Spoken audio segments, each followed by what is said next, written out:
Hello, Mr. Lodell, and welcome to your deck review. For those of you joining us for the first time on YouTube, this is a series where I, Jonathan Maldhound, known yeller, don't yell. We just take a nice, honest, reserved look at your PP, which is your deck's premise and then the practical. Your premise is the idea of your deck, what you hope it does, and your practical, which I used to call the practicum, but I feel like that was too many sex jokes in one word, is the cards you actually picked and if they help you effectuate that. So we're going to spend 5 to 10 minutes looking at the idea of this deck, which is pure blue playerness, and talking about, do I think you can do this at the power level you currently want to be at? And then we're going to look at the list and see, have you executed that, or have you executed a totally different thing? The primer just says, I want to manually draw a lot of cards and win with Labman. Challenges are the early game, because the deck heavily relies on Elegeth Crossroads Augur, who is a 6 mana 5/6. But if you would scry any number of cards, draw that many cards instead, which is pretty cool. And then we have Siani, Eye of the Storm, who lets you scry X, where X is the number of attacking creatures with flying. Okay. I can see why we like that once that gets online. I can immediately imagine I have a million birds and or other flying creatures. As soon as I have Siani and Elegeth, I swing them all. I'm drawing 6 every attack. I can combine this with stuff that like draws me cards when I hit you. I draw a million. Okay, so that's not what we're doing at all. All right. All right. All right. Okay, I see you with Mystic Speculation. Okay. I can see why you're struggling. We're not only taking a weak partner pair, we are doing that partner pair weakly because we have stuff we can capitalize on with Siani if we just have a million flyers. And maybe we do. We have 30 creatures. We have 5 of them are birds, 8 of them are sphinxes. So we have 13 that look like they probably fly off rip. I don't know what the other fucking 30 are, but okay, yes. Yes, make stuff that flies. I like that. But we have a lot of the deck that is dedicated to, hey, these cards are really bad. My commander is going to make them okay. I love that. That's beautiful. That's definitely more bracket 2 than bracket 3. I've talked about this idea before, but outside of what WotC has already laid out, the way I kind of think about the bracket system is bracket 2 is you take cards that suck and you make them fine. Bracket 3, you take cards that are fine or good and you make them great in the specific context of whatever you're doing. And then bracket 4, in bracket 5, you just take stuff that's already good. And these are definitely some fucking awful cards. So we're slow casual bracket 3 due to one game changer, more of a bracket 2, really more for fun than anything else. This sounds a lot like bracket 2. So why are we bracket 3? No, I disagree. I'm not going to do the funny man yell at you. I heavily disagree with this from a premise perspective. I understand why you think you need it. Because you go, but I have Labman. This, to me, is a situation where the card is so good, it overrules everything cool about your deck. Like, all of the cool, or all of the moments you want to have of, like, you draw how many when you swing fucking, like, Fairy Vandal, when you swing a bunch of Alondra things.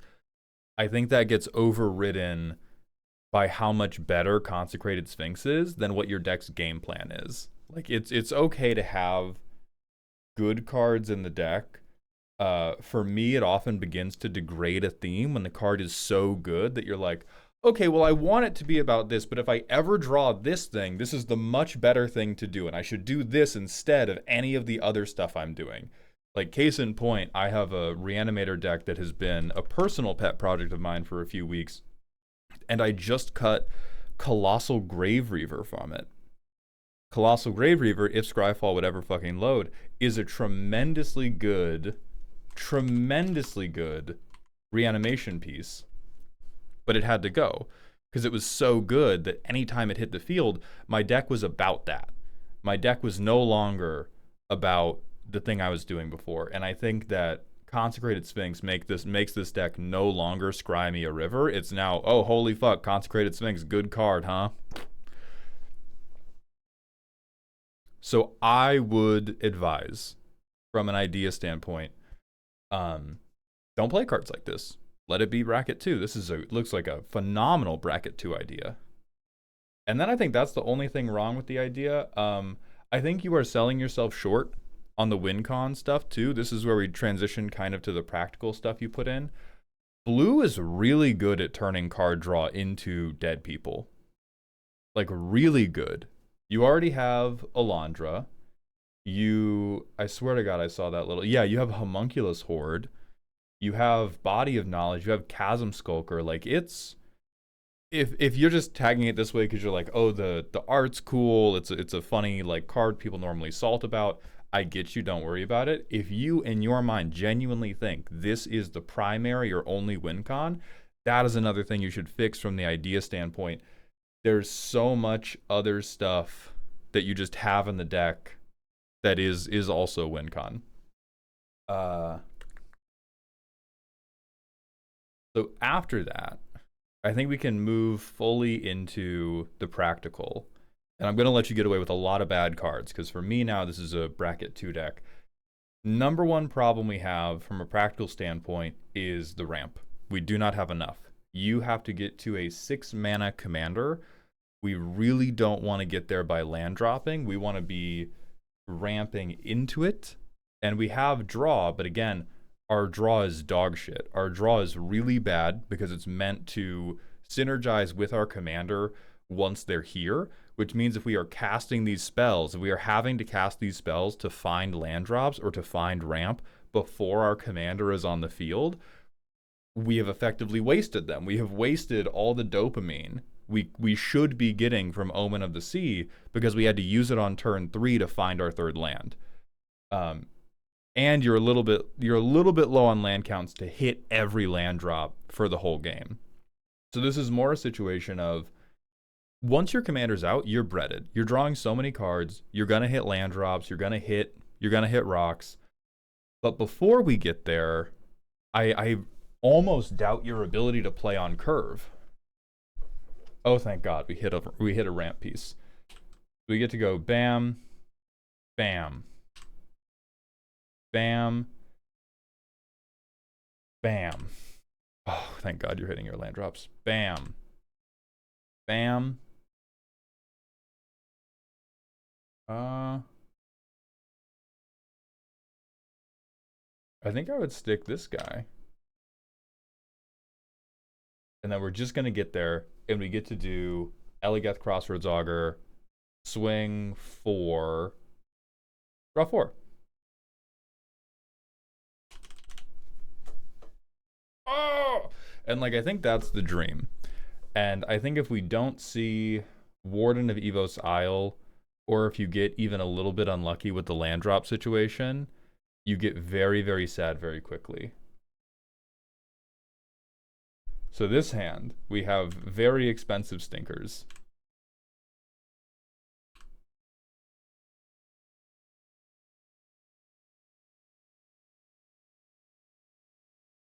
Never mind, Moxfield loves you because you're blue. You hit your land drops. Okay.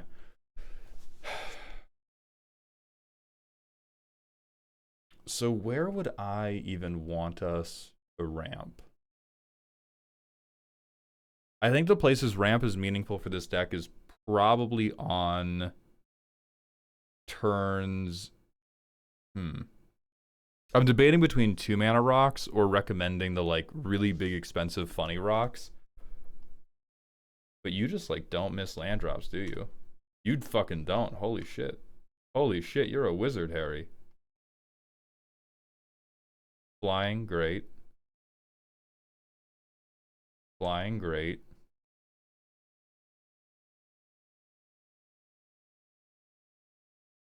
I could have ordered this in some way that I get it. Okay, so the general plan is by turn 6, we're gonna play our commander, we're gonna draw 3 cards. Happiness. So if we're having problems in the early game, I think part of that problem is you want this to be bracket 3. I think that need for more ramp is much more evident at bracket 3 than it is at bracket 2. At bracket 2, hey, I play my commander turn 5, turn 6, and then I begin drawing cards, and I don't really have that much like combat pressure on board. Not a huge problem. If we want to do it in bracket 3, horrible, no good, we're in deep, deep danger. So let's split it along that axis. I think for both versions of the deck, using Siani is much more compelling to me than casting all these cards with scry on them. Like, we already have all these birds that care about scrying. We have a secondary commander who cares about scrying because we've swung with attackers. Most of your problems could be solved by transitioning. I don't know what sex joke you're making here. Hold on. Let me make sure I appreciate it. Yeah, beautiful. Most of your early game issues could be corrected by shifting like half of this stuff to interaction, because God loves you enough that you hit your land drops. We weren't needing to use these to hit your land drops or hit your ramp. I think if you put like 2 more pieces of ramp in, just to be sure you always have 1 in that opening hand to smooth the curve out, you'll get to your commander quickly enough for a bracket 2 game, and then you will have the tools to stop the person who's going to like win the fucking game early. Because somebody in every Magic game, somebody high rolls, somebody gets a good hand, they pop off quickly, whether it's bracket 2, bracket 3, bracket 4, whatever. And right now, you have like 0 tools to deal with it. Aetherize is great. All your other one-off spells, like, you don't want to be doing this. These, like, Help Me Not Die, I think you have interpreted where these exist in your curve wrongly, because if we want to get to our happy place, we are, like, fucking tapping out nearly every turn on the way to our commander. Or we would like to be tapping out nearly every turn on our way to our commander. We don't want to be holding mana up until after our commander is down, at which point counterspelling one thing is going to matter a lot less, because these bracket 2 value engines, like, outside of somebody who's laying down a crater hoof, your problem is going to be the guy who's stuck like Bristly Bill on turn 3, and you didn't counterspell it because you went Sapphire Medallion Siani. And if you hadn't gone Sapphire Medallion Siani, your engine would not be online, and now you're in danger because they're activating his ability. So I would argue the interaction you want is actually much more like Aetherize. Like, I think all of this could change. You can have counterspells in if you want them because they're funny haha. The way you want to play, I don't think you want to have the mana open to counterspell until it's so late in the game that counterspells are not as decisive depending on your meta. Again, this all changes for bracket 3. If you're in bracket 3, you need these counterspells, you need even more of them. For bracket 2, people are playing like bracket 2, you get overwhelmed by dog shit. You don't get beaten because people are playing just like crazy heater spells. You get beaten because people cast 5 things, none of which are individually worth countering, and then you are overwhelmed by the synergy of them. So,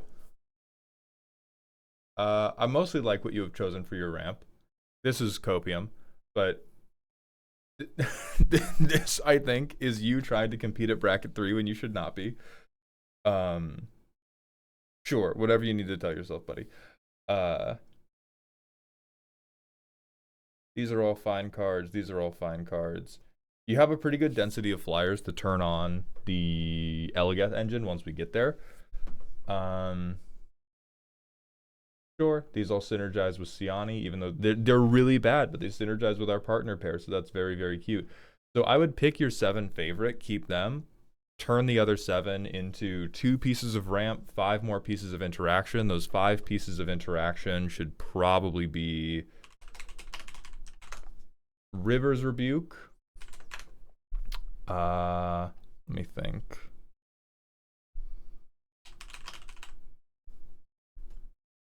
Aether Gale.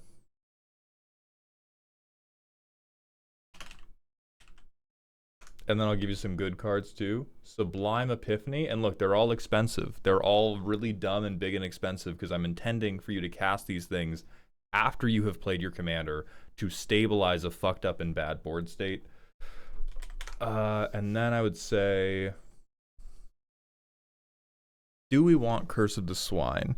It's probably a good card. You're probably making the mana to utilize Curse of the Swine relatively well. Curse of the Swine, and then, oh, this one's gonna be great. Hold on, what's its fucking name? I think this one has a lot of potential for you because even once you cut your least favorite ones, you have a ton of like you have a ton of big CMC stuff, but you also have a ton of low CMC stuff. And so you can soft storm into your own amphibian downpour on like turn 8 when you have 50 cards in hand and you can play all your one drops and then play this. And then I think you're very happy. The things I would recommend for your ramp package, the humble Walking Atlas. You're somehow hitting your land drops. I have no idea how on 36 without spending card draw, but you are doing it. So Walking Atlas and Poo Poo UFO will both let you get your basic land drops out more quickly, either to play more setup for your commander more quickly, or once your commander is out, hey, now you can ramp more quickly after the fact, giving you more mana to dump into your other fun, greedy stuff. And then I think you're pretty strapped. I mean, you got a lot of the basics down. You got a lot of like solid hee hee hoo hoo. Hee hee hoo hoo. I'm doing blue player shenanigans. The more I look at it, the more I think all of your problems originate from making this deck technically bracket 3. Super should not play at bracket 3, or if you want it to play at bracket 3, it should take a significantly different approach. You need to be much more control-y.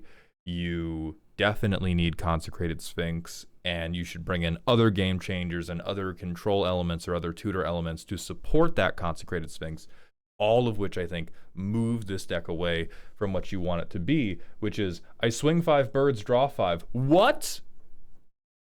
You said, huh? But it's a 1-1, right? Like, that's what we want to be on. I love the inclusion of profs. I'm sure we could do more things to make the game plan, the beatdown plan, even stronger. I don't think we have to. One piece of light sauce. Did I get this guy's name right? I did not. The W first. This guy seems very bad. You have enough low drop flyers, you will probably get up to speed quickly enough that this could be in your commander curve, and then you have another draw doubler. And then we're picking up quite a lot of cardboard. So if you try this and you're like, the expensive interaction, it's still not doing enough, like the bracket 2 people I play against are just beating me to death more quickly. On a 1-for-1 basis, just start swapping out these big funny interaction spells for more things like Reality Shift. Either way, I do not think you want to be a big counterspell guy. Yeah, no matter what's going on, I don't think you want to be a big counterspell guy. I think you want to be a big, like, hey, that's a cool thing you played. It is now a pig. Deal with it. Have a terrible day. So that's going to be where we end this one. Everybody in the comments, let me know if I missed anything. This blue Touch a Million cards is one of my favorite archetypes, and I do hope that I have helped you on your way without changing the spirit of the deck too much, because I do like the spirit. I hope you enjoy.